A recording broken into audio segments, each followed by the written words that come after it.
All right, so we will, as Dave said, we're going to be recording this. So this is really fun for me to interview Dave because I've gotten to work with him for a long time. So this is just a nice thing to do.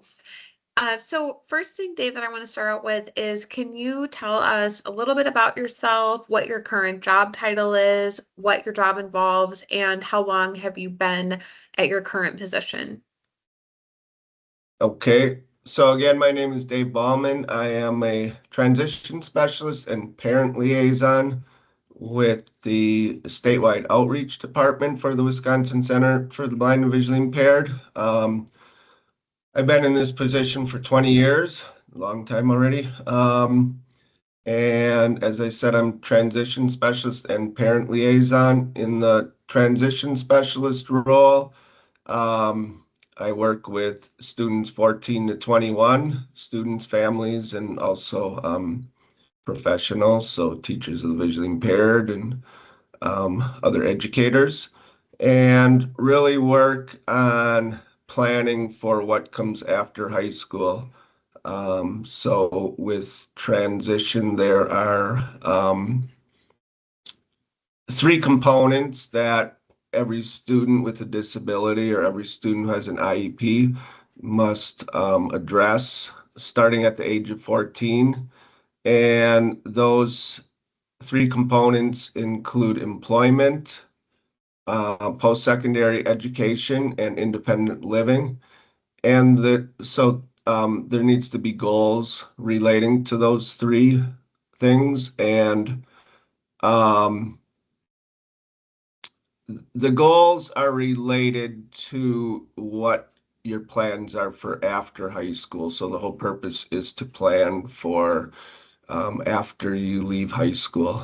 And then as a parent liaison, I work with families of all ages. In the past, we used to do a lot of statewide outreach, actually going out, and that kind of stopped during COVID, and we're looking at starting up new programs relating to that. In my job as transition specialist, a big part of what I do is coordinate the employability program, who I see there's a couple previous students from that program in the audience, so welcome. Just a quick overview, that is a summer program that involves 2 weeks of classes and a period of work out in the community. So students become LTEs, or limited term employees, with the state of Wisconsin, and get paid basically through the state. We provide job coaching for students, and the 2 weeks of classes that the program starts out with, the classes involve orientation, mobility, independent living, and employment skills. And employment skills is learning a lot about interviewing, practicing interviewing, learning about completing job applications, accommodations on the job, learning about the job market, what employers expect, things like that. Independent living is kind of what it sounds like, learning how to do things like cooking, preparing meals, shopping, budgeting, laundry, house cleaning, all of those type of things. And then orientation mobility, students get to learn the Janesville transit system and learn their route to the place that they will be working at. So that's a very big program that students usually gain a lot from attending that program. And then also in my role as a transition specialist, I do a lot with developing content, web content. I presented at a lot of conferences in the past. I'm on the advisory board for a couple blindness-related agencies, the American Printing House for the Blind, and an organization out of Tennessee called Empower VI, which is another transition or organization that provides a lot of transition resources. And I think I answered the question. Yeah, thank you. So can you explain to us what was the path that led you to your current role? Oh boy. So I started this job, as I said, 20 years ago, but before that, I guess I'll go back a long ways. I'll go back to high school. So when I attended high school, I attended a school in Milwaukee with over 3,000 students, and I knew nothing about transition planning then. We had a guidance counselor who I met with, I believe, once a year, and really just talked about like what classes you're going to take next semester and things like that. So I didn't do a lot of planning. So I ended up going to college, not really knowing what I wanted to do, and sort of bouncing around in majors for a while, and eventually ended up in botany, which I really liked, but at the time my vision was getting worse. I had partial vision at the time, just for the record, or I'm totally blind now and have been so since I was 27 years old. So my vision was getting worse, and there was a lot of lab courses that were difficult for me. And the director of the department wanted me to withdraw. And fortunately, I had one of the professors sort of became an ally and, supported me and advocated that, with people describing the things, and as long as I knew the content, that I would be able to complete the program, just because I couldn't see certain aspects of it. So I graduated with an undergrad degree in botany, and then I found out there's really nothing you can do with an undergrad degree in botany. And I was working with DVR at the time, and my DVR counselor suggested that I attend a program at Milwaukee Area Technical College, which was called the VIP, Visually Impaired Program. And it was a lot of like things I just talked about, like what we do in employability. So learning like orientation mobility skills and just kind of blindness skills. But in addition to that, I also started taking some classes that I was interested in.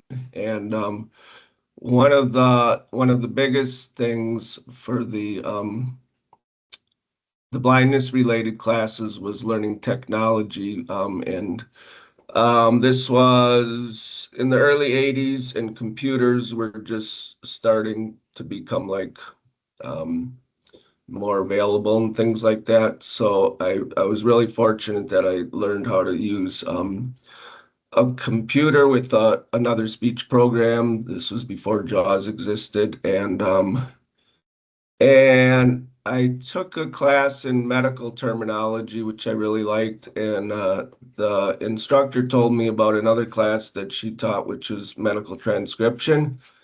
So I ended up taking 2 semesters of medical transcription, and for those of you who don't know, it's basically listening. At that time, it was dictated reports, where doctors would dictate reports, and you would listen to them and have a foot pedal that would control the tape audio, for those of you who know what cassette tapes are, and type up the reports. And after talking with her, she said, like, there's lots of jobs available in this. So after 2 semesters of that, I ended up getting a job doing medical transcription. And I did that for 5 years. And at that time, again, my vision was getting worse. And I went completely blind when I was doing that job, and I was still able to do the job because of the assistive technology um, that I knew, and because it was listening to dictation. But I was getting really bored in that job, and it's just like 8 hours a day listening to medical reports and typing, and I could type really fast in those days. And I started thinking about other careers and didn't have a lot of ideas. And then I ended up going to, I worked at Columbia Hospital, which was right across the street from UW Milwaukee. And I ended up going over there and talking to a career counselor. And she was a graduate of the rehab counseling program, and she recommended that I enroll in that program. And at that time, I didn't want anything to do with going back to college. I'm like, no, I'm not interested.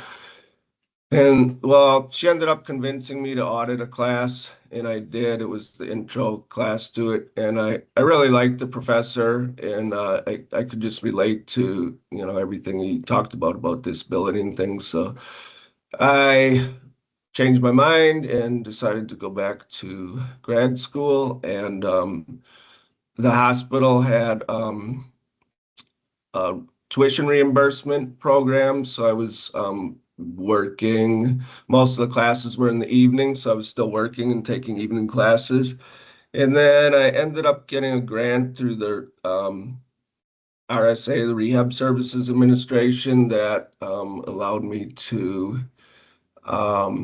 cut back my work part-time, and they paid for tuition for, I believe it was full-time. So I figured I'd be able to finish the program faster. And then at the next year, I ended up getting another fellowship. It was the Advanced Opportunity Program through the University of Milwaukee, UW Milwaukee, and that was even a better, offered more money, so it provided me a stipend for living as well. So I was able to quit my job at Columbia and just focus on grad school for the last year, and finish that.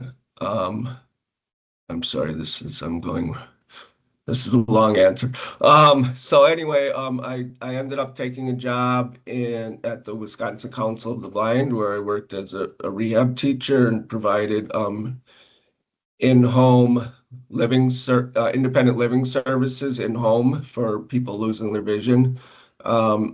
So it was mainly elderly people that were losing their vision, who could see most of their life and were losing their vision and trying to adapt. And then, so one of the things I remember when I was in grad school, one of the professors talked about transition, and I was really interested in that.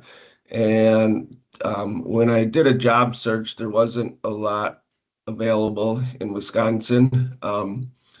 But later, I met, I believe it was through the NFB, National Federation of the Blind. I met Dan Wenzel, and he was the transition person at the Wisconsin Center for the Blind.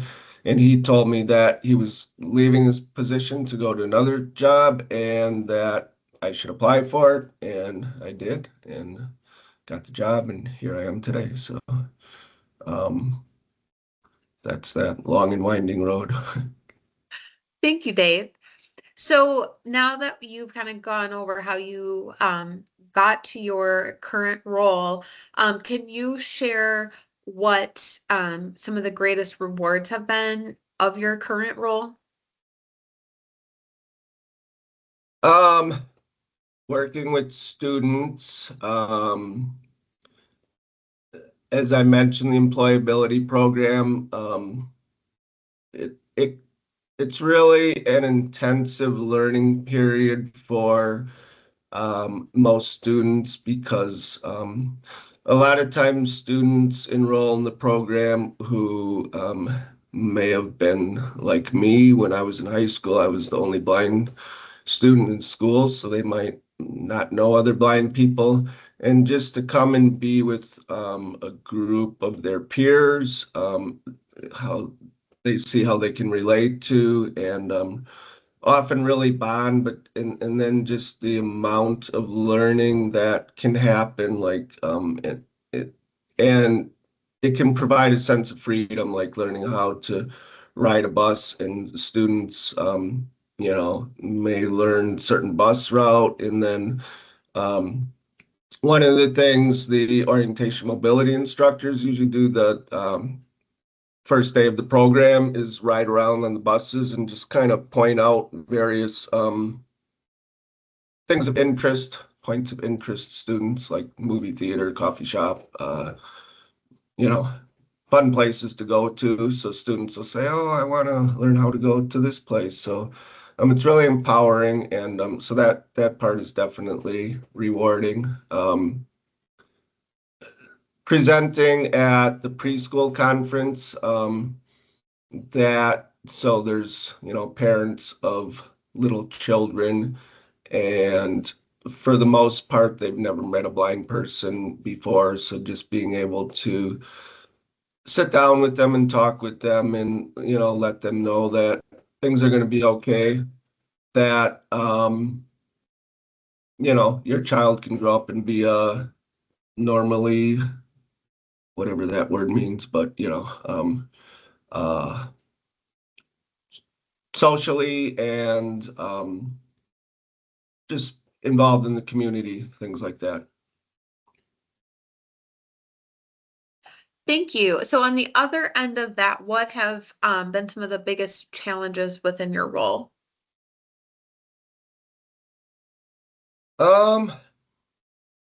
Getting students to come to programs, getting paperwork,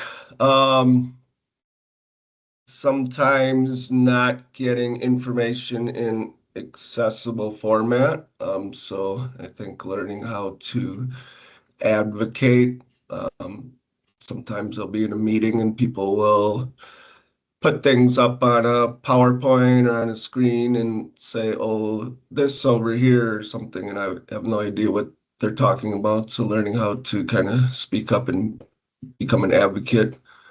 And then also sometimes seeing students who are high school students who are just really far behind their peers, as far as like, because they've sort of been protected all their lives. So we always say we start with students where they're at and work with them from where they're at. And but it just reiterates to me that transition needs to start really at an early age, and that people need to have high expectations for students and children,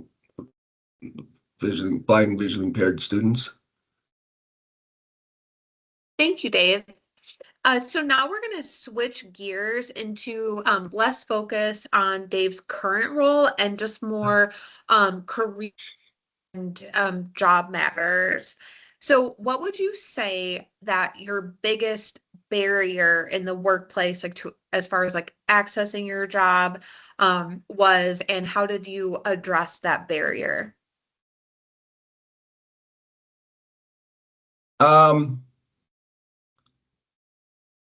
Applying for jobs can be difficult. I've had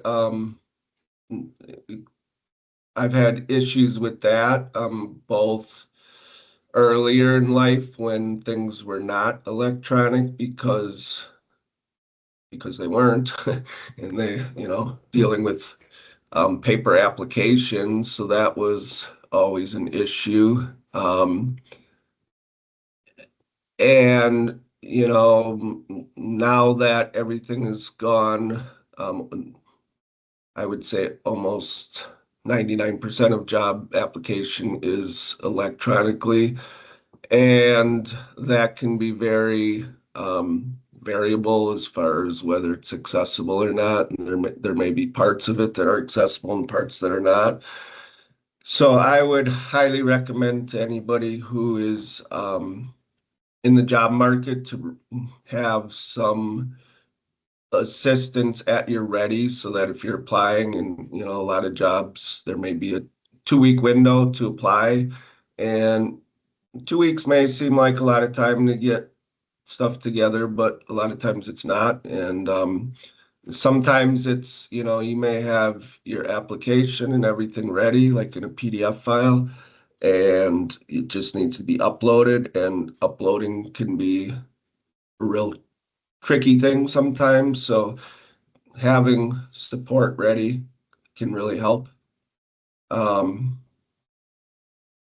was the question again? What was a barrier in the workplace that you encountered and how you addressed it? In the workplace. Yes. I would say accessibility, like I mentioned before, sometimes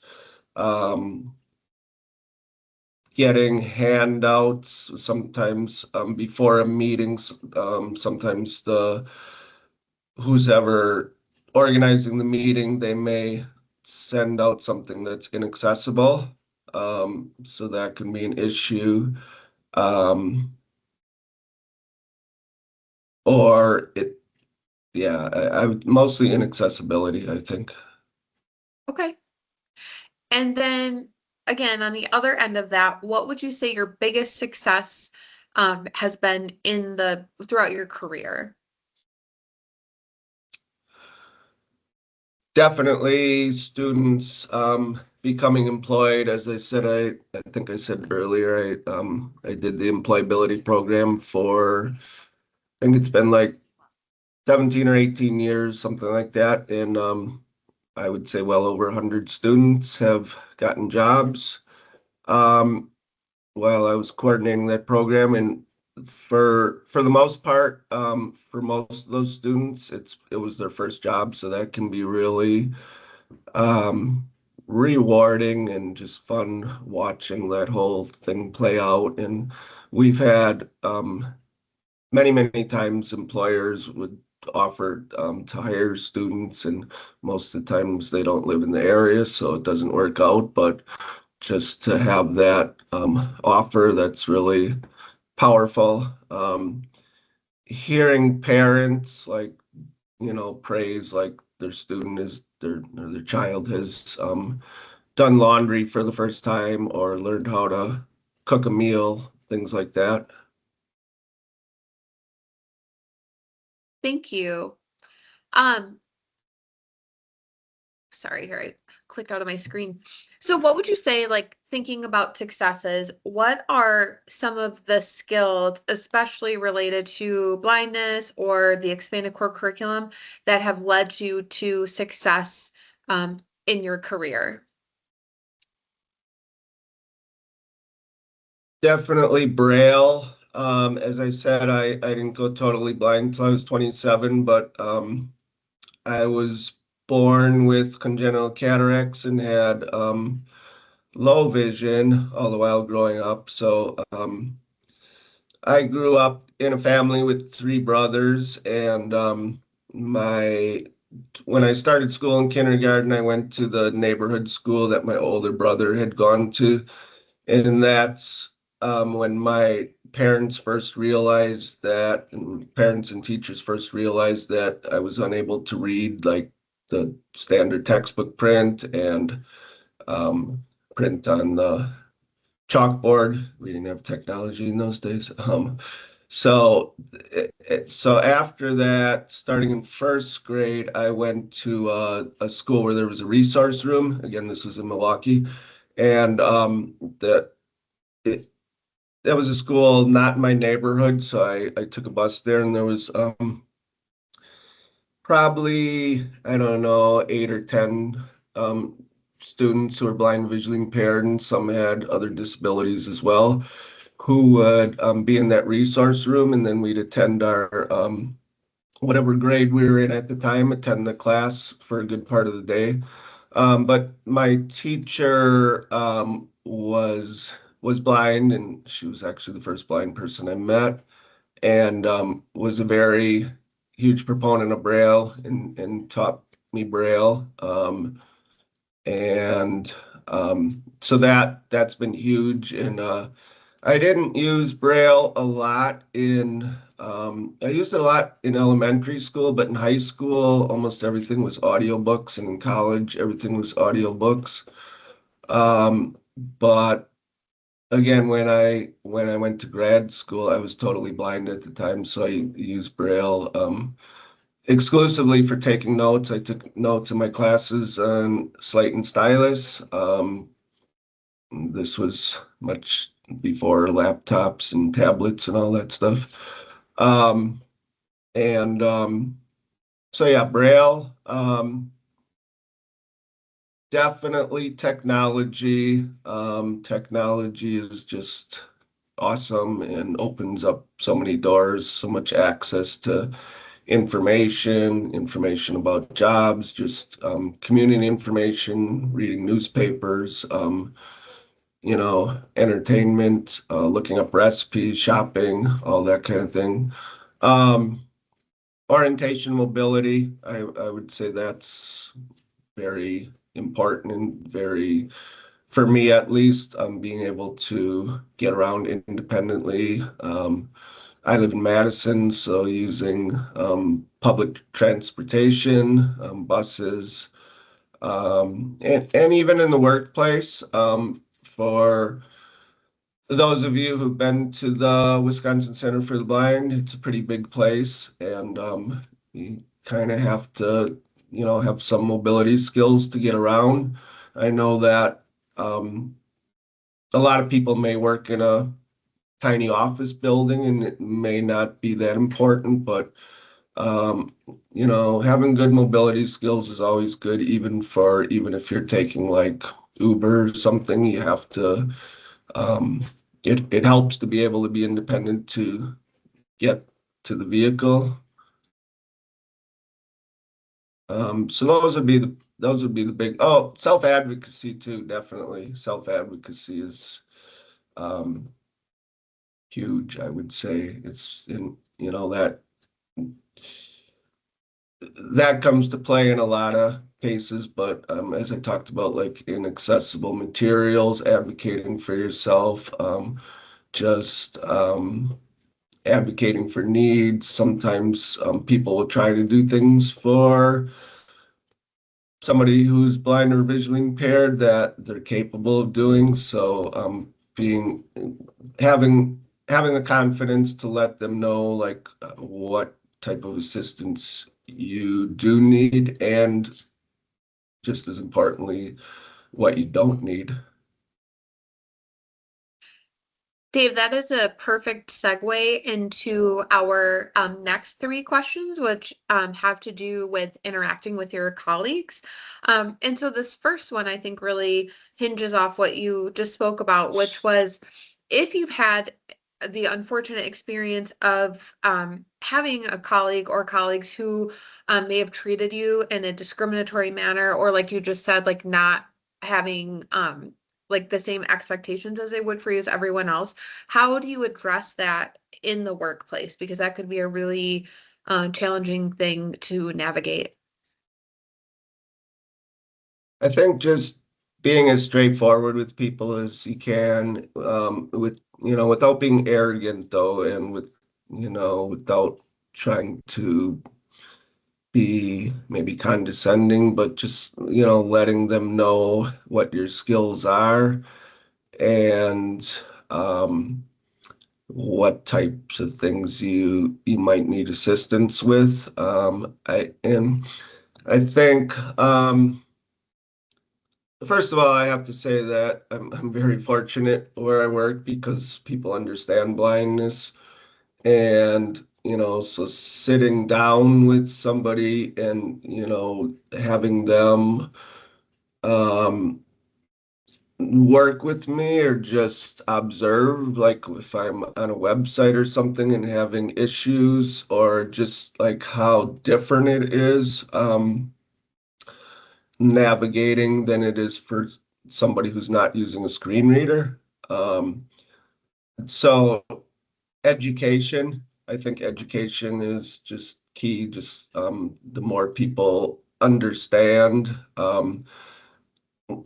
so many times,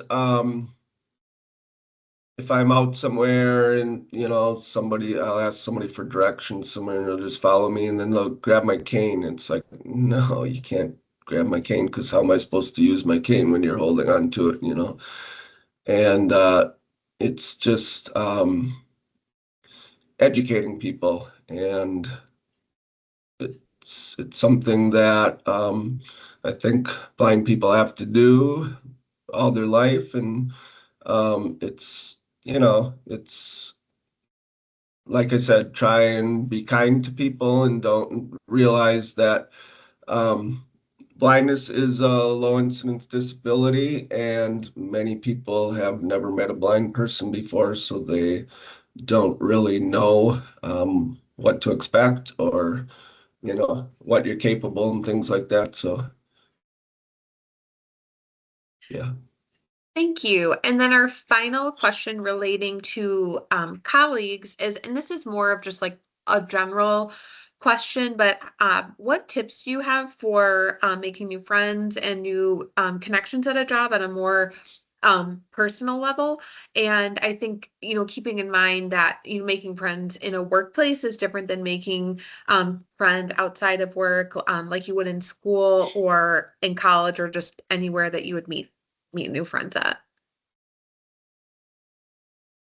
Um, so say the question again, like how to make friends Just in like, the workplace. yeah, like just, and with that distinction of making friends in a workplace versus like in your regular personal life. Like what are just some general things to think about? Um, Buy them coffee. No, um, I would say just try and like any other situation, just try to be social with people, and people often talk about what they did the night before, what they're going to do over the weekend, things like that, just sharing your interests with them. I think that sometimes, as I said a minute ago, it's like I'm very fortunate that everyone understands blindness where I work, but for people who may work in another business or another sector that's not blindness related, people may say, well, you don't need to do that. We'll have somebody else do this for you. Or, well, it's you probably don't need to come to this meeting. And I think you need to like stand up for yourself and say, well, if other people are in it, if it's going to be something that's related to my work, I want to be there and I want to know about it and I want to share my input. And I think the again, kind of going back to what I talked about, like showing people like how your technology works and things like that, the more they understand and the more they can like um, understand how you're doing things in the workload, and how you're doing certain tasks and maybe which tasks you do need assistance with. So I think just really trying to be upfront with people, um, and yeah, sharing interests, and try to be involved. Some workplaces may do things together, maybe go to ball game on weekend, or people may go out after work or something like that, and try to be involved with that as much as possible, I guess. And it can be difficult because I know a lot of workplaces, people don't socialize together, and 4 o'clock, everyone's boom, boom, boom, goes home and does their own thing. So it can be different in different places, but it's kind of like in college, you have to learn how to seek out opportunities and common interests and things like that. Thank you. So these last three questions are more, Dave, kind of reflective questions for you. So first one is, who are some of your mentors or people who have inspired you, and how do they influence you or motivate you? Okay, so when I started these professional mentor sessions, that I realized, and I think somebody pointed out to me that mentor can be like a real formal process, and there is organizations that offer that where it's really a type of like working on different aspects of professional development or self-advocacy, something like that. So I kind of use that term loosely. I just wanted to clarify that. So I think influence might be a better word, but definitely my teacher, who I mentioned, Miss Schmidt in first grade. She was the first blind person I met. She had high expectations. She was able to navigate throughout the school independently. She would take vacations to Europe in summer, and she at that time I had enough partial vision where I could read print, very large print, or read print with magnification. And it probably could have gone either way, where another teacher might have said like, well, he doesn't need to learn Braille, he can still read large print or something like that. But looking back, I'm just so fortunate that she did push Braille. And people always ask me like, well, wasn't it really hard learning Braille? It's like, no, because I didn't think of it as being hard. I just thought of it as like any other student. When you're learning to read, you learn like, certain A through F one day, and then you start learning words, and it was just what I did. I didn't think about it as being difficult. So definitely her. I think that my parents, definitely, they had expectations. As I mentioned, I had three brothers, and we would all have certain chores to do, take out the trash, do dishes, things like that, help with cleaning and stuff like that. And they expected me to do just as much as my brothers did. Um, so those were the main ones. Later in life, there were other people who I met, who blind people who were working, and inspired me to, told me that, yeah, you can do this. So Thank you. So you just actually mentioned being in high school. So looking back to that time, what would you tell yourself, or what might you have done differently when you were that age? um, don't be shy, insecure boy.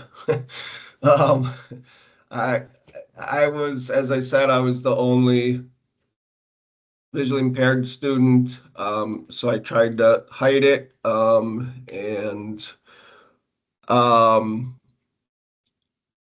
it, it wasn't easy to hide though, because I wore very thick glasses, so I would get called out on that. And I didn't use a cane, so I didn't have good self-advocacy skills in those days, and I just tried to like stay behind the scenes and things like that, and that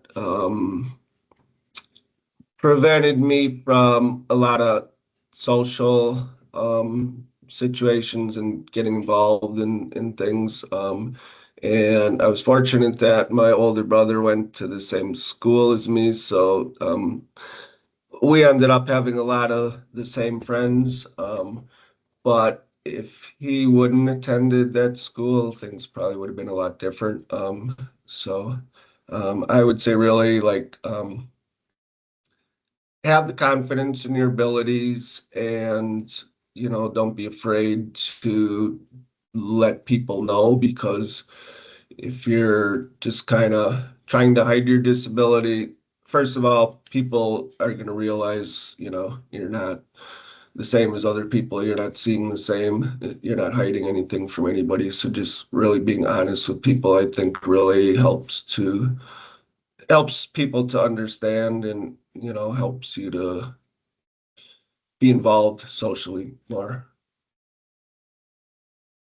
Thank you. And then finally, before we open it up for questions, what advice would you give to individuals who are just starting out and finding a new job? I would say learn as much about the world of work as you can, starting with learning about your parents' jobs, your neighbors' jobs, things like that. Um, these types of interviews and the Career Connect, and there's a ton of them. I was just looking at different websites the last couple days. There's a lot, and I'm going to share those in the resources that I share with you guys who are attending, everybody who registered. And we're putting those things, a lot of them are already on our website under transition resources, but we'll be updating that. So really looking at what your interests are, first of all, and then what other blind or visually impaired, or not even blind, visually impaired, just what other jobs are out there. And if it's something you're interested in, the more you can find out about it and how, what it takes to get in that job, the more that's going to help you decide. Um, so many people just really have limited ideas of what they want to do or don't even know. And sometimes it's okay not to know, and just, work in a few different jobs and kind of learn about like what you like and what you don't like and things like that. But I think just the more that you can learn about the world of work and how that relates to your skill sets, like what, can I do parts of this job, or, this job may involve going to college. Am I prepared to go to college? Things like that. So I think that can really be helpful. And then just like taking advantage of all the resources, because like I said, when I was in high school, there was no transition resources, and there are so many resources that are out there today, like, through the Wisconsin Center for the Blind, through the American Printing House, through the Empower Project, and a lot of other disability organizations in our state. So really take advantage of that, start working with DVR. That organization can help students get job experiences and provide accommodations on jobs, things like that. Um, if you're interested in college, start visiting college campuses when you're still in high school, and, thinking about the accommodations that you're going to need, and, what type of campus. Do you want to go to a huge school like Madison, or do you want to go to a smaller school, or do you want to start out at a technical college? All of those things can really help you plan for your future.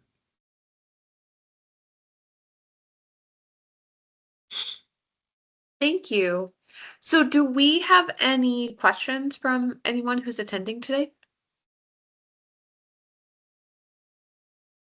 This is Kylie. Go ahead, Hey, Kylie.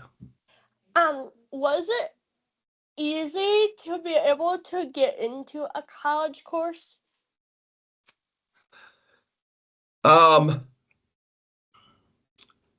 So when I graduated from high school, I really didn't know a lot about college, and I visited college once, and I don't really remember like the whole enrollment process and stuff like that. As far as like getting accepted, that part was pretty easy, but um One of the things that was a big learning curve for me going back to self-advocacy was that I would have to, I got connected with the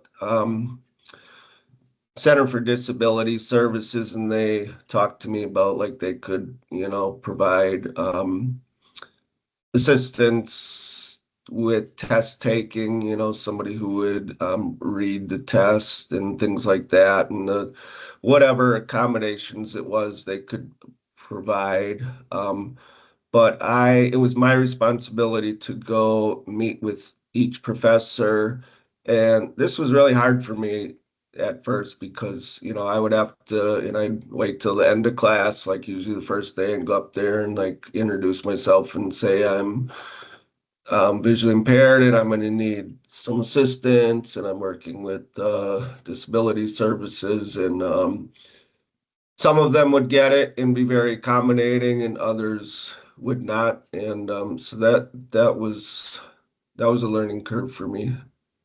Okay. Thank you. That was a great question. Does anyone else have any questions? Hi, Dave, it's April. So you talked about your successes, but what do you enjoy most about your job? The people I work with. We have an awesome team. I like that. I talked about when students make progress, just seeing students kind of blossom or flourish. That's really rewarding. And then as I was telling Meghan last week, I can't say how fortunate enough I am with the tech support that we have in our job. We have a IT team and a help desk, and they understand blindness, and so I think that there are very, very, very few jobs, unless you work for maybe like APH or another blindness organization, where you're going to get that type of tech support. So I'm incredibly fortunate for that. Thank you. And if someone's shy and doesn't want to ask your question, feel free to put it in the chat.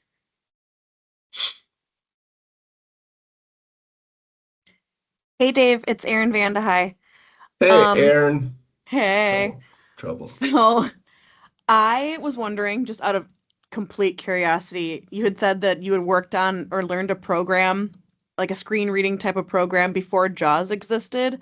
What was it? Just because I want to know. But then the second part of that question is, I know that you're fortunate to have, like, you're kind of marinated in assistive tech in your job and where you are, but how or what kind of tips or resources or things would you recommend for other adults who are not in a blindness related field? Because all kinds of like technology changes and updates so fast. So if you don't have like someone, like you're not in school and someone's teaching it to you, where do you go to learn that as an adult? So the first program that I remember was something called Arctic, which I don't know a lot about it. I know that I remember it was made in Troy, Michigan, and this was in the days with DOS, and there was several other ones I used over the years, which I don't even remember anymore. It's been JAWS for so long, but and iOS, I use iOS, of course, on iPhone. But so that was the first part. What I thought there was something else before where somebody else can get support. Yeah. So like for like you work like in a school for the visually impaired. So like anytime there's updates, you're pretty much like aware of it right away. Like that's first line, like you get that. But what kinds of resources like do you like recommend to other young adults that maybe like they're not in school anymore? So if the technology changes, someone might not be making them aware of it. I would say follow some of the blindness and tech organizations, like APH does tech webinars, a lot of it relating to JAWS and like maybe how maybe like JAWS in Excel or JAWS in PowerPoint, things like that. And they have all of these webinars are archived, so you can go back and look at them. They do a really great job of doing that. There's a lot of YouTubers out there who create video support tutorials and things like that. So, really just Googling things can be really helpful sometimes, but a lot of times there's like, I don't know, you may work in a job that's like you're using a certain database or something that's really unique to your job, and there might not be a lot of stuff out there. So like trying to have a couple like go-to tech people that you can contact to ask questions about that. So maybe trying to meet other blind people and learning about what resources are available to you, just as I talked about all the resources that are available to high school students relating to transition. There are some, not as many resources available to adults, but there are some. So kind of learning about those resources, and again, Google is your buddy. Thank you, Dave. Also, you're awesome, and we are very lucky to have you in our state. Thank you, Erin. Likewise. For those of you who don't know, Erin was one of the ones we interviewed, and she did a great interview, which is archived on her YouTube channel, so feel free to watch it. So Dave, Kylie has a question. What Mhm. part of your job do you not enjoy?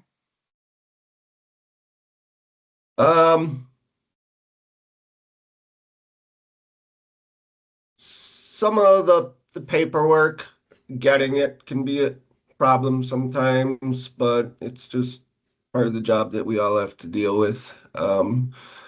Other than that, there's really nothing that I don't enjoy. Just like certain parts better than other parts. Thank you. This is Marianne Barnett. Hi, Dave. Hey, Marianne. So my question for you is, are there any specific clubs or organizations that young people can be encouraged to join to meet other young people, or adult groups for other adult groups, but something beyond out of the classroom? Are there any specific clubs, organizations, groups, sporting things around the state that you are aware of?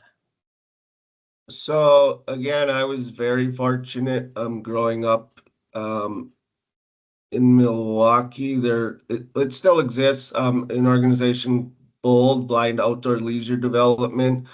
And I believe it was when I was in 5th grade, my teacher, Miss Schmidt, came and asked me one morning, like, oh, would you be interested in learning how to ski? And like growing up in Wisconsin, I've always my family, we were very outdoors, like always sledding and ice skating and building snow forts and all that stuff, but I never skied. And I was like, yeah, that sounds cool. So I started going with Bold like once a week, and they taught me how to ski, and it actually evolved into where I was skiing competitively with the United States Association for Blind Athletes, which was prior to the Paralympics. The Paralympics didn't exist yet, but it was very similar to that.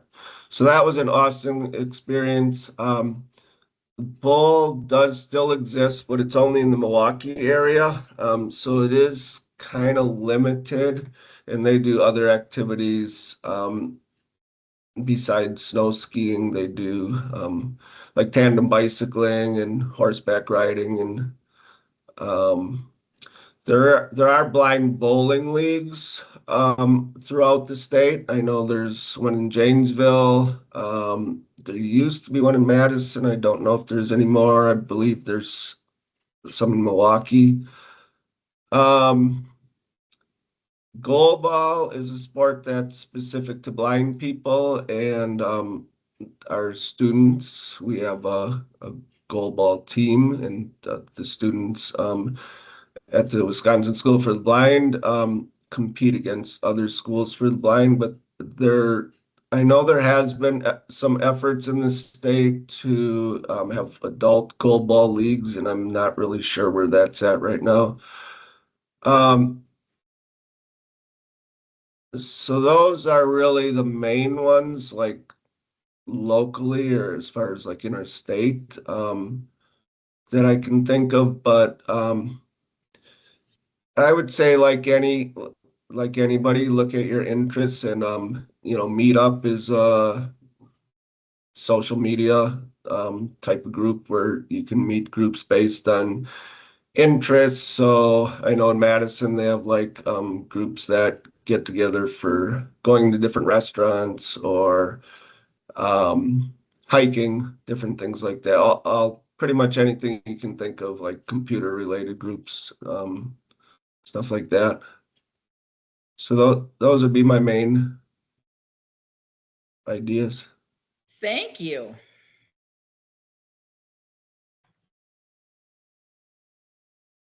And do we have any other questions? Otherwise, we can wrap up. It's just about 4:30. Oh, Kylie, I see you're talking. Yep. I was just gonna ask, for anyone that is like shy to like speak up for themselves, what would you try to encourage them to do? Start with small steps. Just and that's really a good question, Kylie.